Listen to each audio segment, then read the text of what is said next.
Bw'olaba ku kyapa kuliko abantu babiri, omu bwakutuguza kikola baliko basatu, omu bwakutunza kikola baliko ba administrators bana, bakugambye ababiri baafa kati bana basigadde ababiri basooka okukuguza okuddamu nedda. Emabega luli kyali kisoboka nga babeera ba administrators basatu, babiri bafudde omu yasigadde aba alina obuyinza. Kati munongosereza eriwo mu tteeka ly'obusika bwe babeera ba administrators basatu omu afudde baddayo mu kkooti ebbaluwa ne beebuuza ku be bakiikiridde ba beneficiaries oba beetaaga basigale babiri oba bongereko omuntu omulala.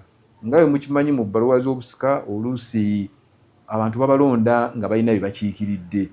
Taata yalina abakyala basatu kati n'olwekyo buli maama kwabo bamaama abasatu buli omu abeera administrator oba mu buli nnyumba wabeereyo omuntu abakiikiridde. N'olwekyo tekibeera nti kifuuse automatic nti oli olufa bana basigadde. Bwe kyali emabega kati si bwe kiri. Kati ebibuuzo bitambulira ku bbaluwa za busika.